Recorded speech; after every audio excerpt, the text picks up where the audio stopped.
In July 2025, one of India's most shocking allegations emerged from Dharmasthala, a temple town in Karnataka. A whistleblower claimed that, for nearly 2 decades, he had been ordered to secretly bury and burn more than 100 human bodies. The victims, he said, were mostly women and children. The revelations have thrown one of India's most respected religious centers into the middle of a chilling criminal investigation.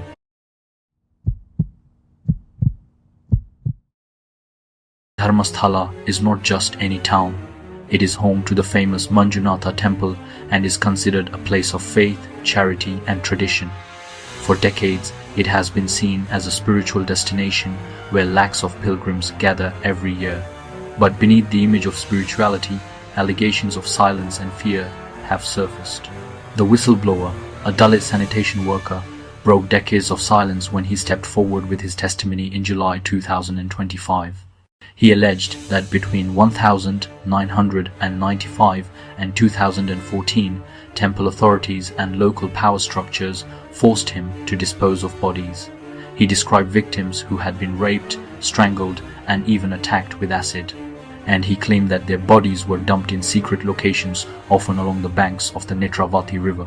According to the whistleblower, the pattern was chillingly consistent. He would receive late-night instructions to dig graves or prepare pits.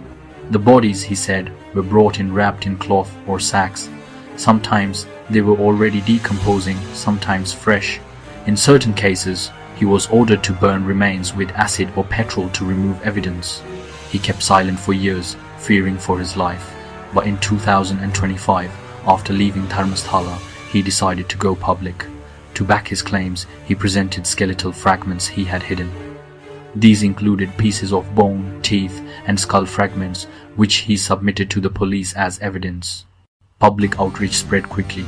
Faced with mounting pressure, the Karnataka government formed a Special Investigation Team, or SIT. The SIT, led by senior police officers, began searching the sites identified by the whistleblower. A total of 13 locations were dug up. At most sites, no remains were found. At Site 6, investigators recovered bone fragments. At Site 11 and Site 14, they discovered a skull, additional bones, and a red sari, raising suspicions that the burial involved a woman.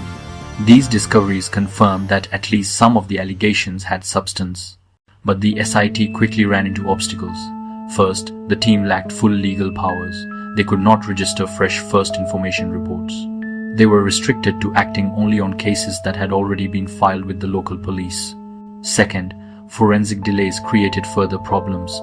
Samples had to be sent for DNA testing and age analysis.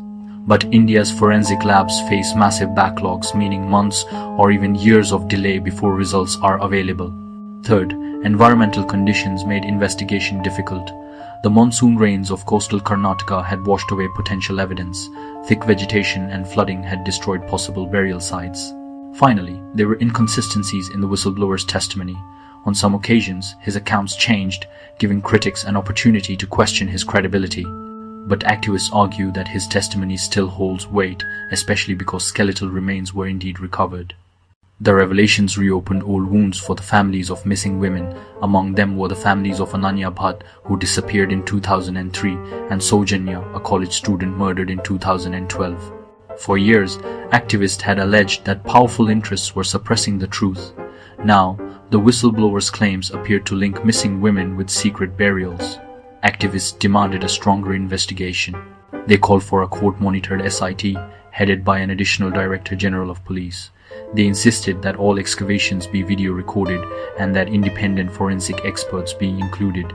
Without such measures, they fear the truth could once again be buried. For the whistleblower, the cost of speaking out has been immense. He has faced threats, intimidation, and attempts to discredit him. As a Dalit, he also described years of discrimination while working at the temple.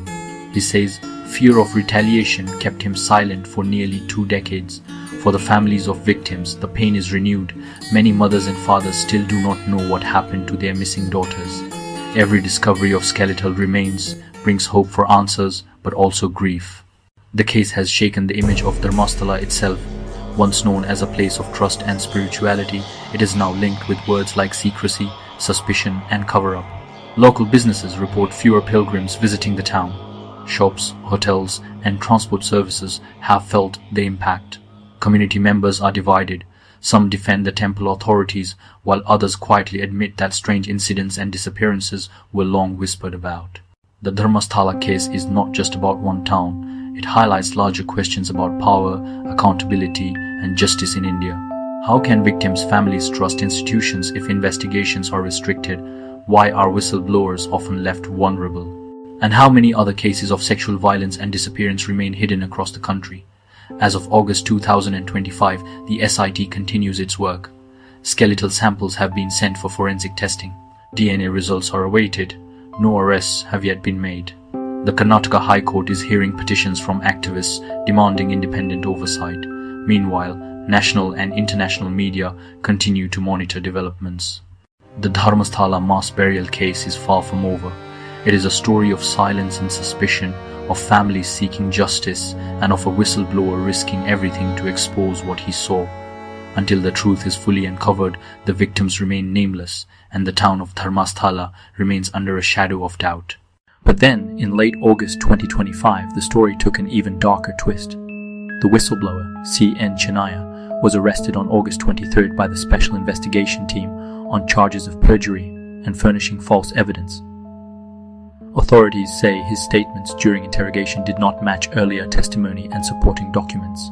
He had produced skeletal remains, claiming they belonged to a victim, but forensic analysis revealed they were not related to the alleged crime, with some indications that the remains may have come from a laboratory.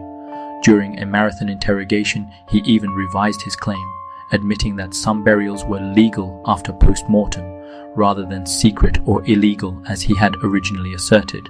This retraction solidified the SIT's case for perjury. Complicating matters further, his ex-wife publicly labeled him a habitual liar, alleging he fabricated the mass burial story for personal profit, a claim echoed by villagers who recalled a history of opportunistic behavior. The man who exposed what he said was a legacy of horror is now accused of orchestrating one himself from lies.